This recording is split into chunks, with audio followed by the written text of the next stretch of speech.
When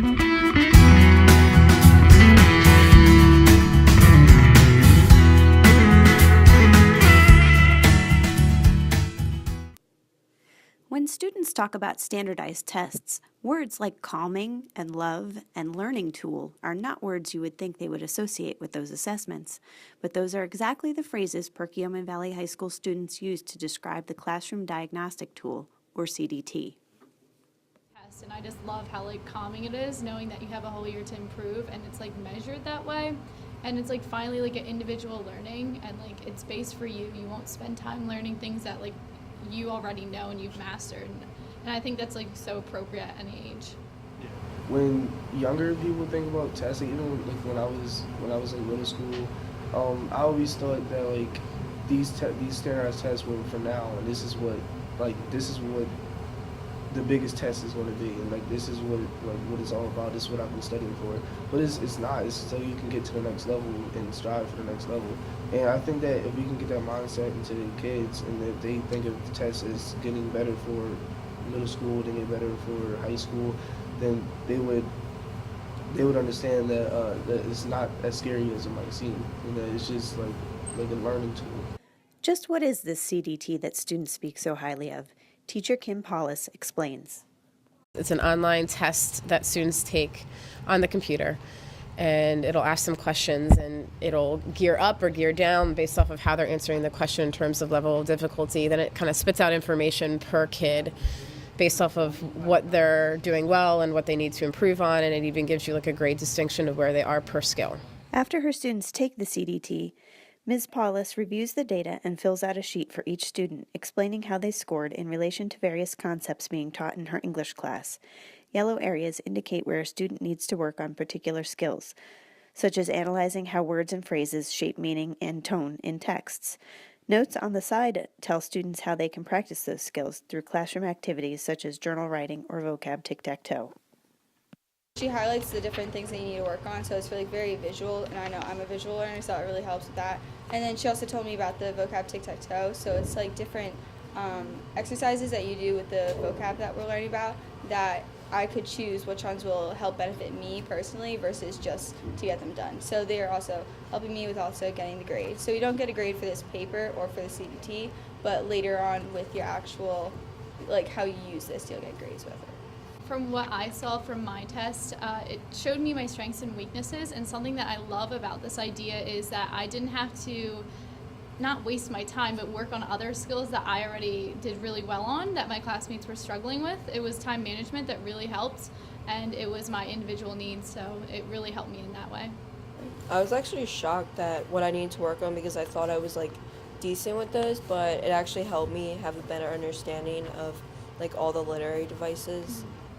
Yeah, sometimes you can find yourself stressing about something that you do really well, and sometimes you study that more than you study other things. As she said, you pay more attention to the wrong things, and these tests help you exploit what you needed to focus on and what you should be stressing on if you were to stress over anything.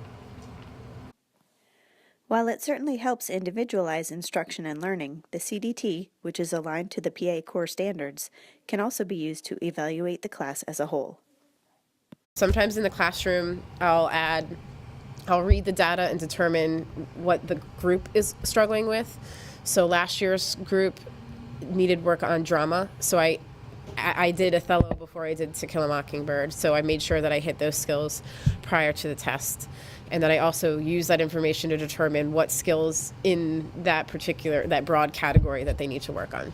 I know in my other class, my teacher used it as a scatter plot, so you would see where the average was. I think we did it in this class as well, but it just really shows you who was lacking in certain areas and who did really well and exceptional in certain areas. You can see there's always an outlier, but there were also people who had the same struggles with similar things.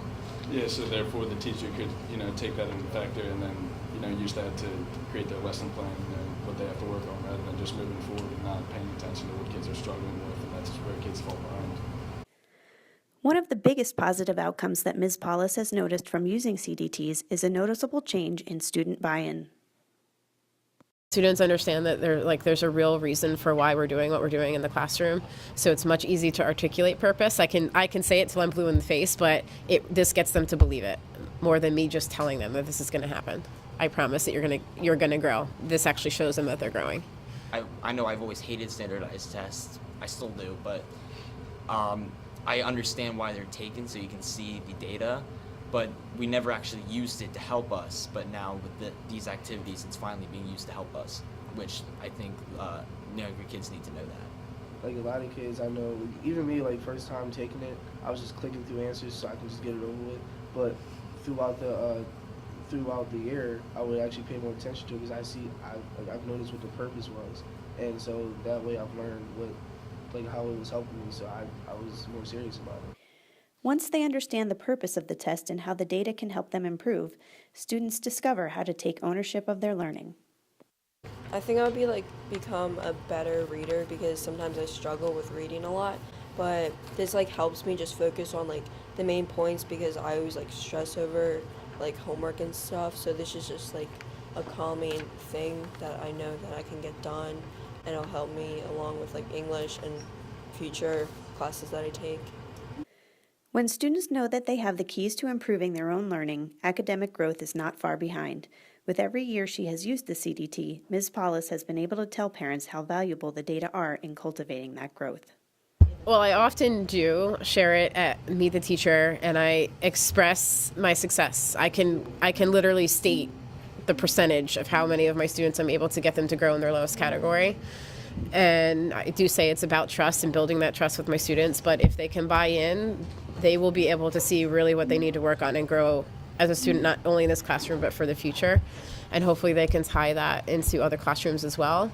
It could be something where they need to work on summarizing nonfiction. You can certainly do that in a history class, for example. So just kind of using that information to help them grow as a learner across the board is important.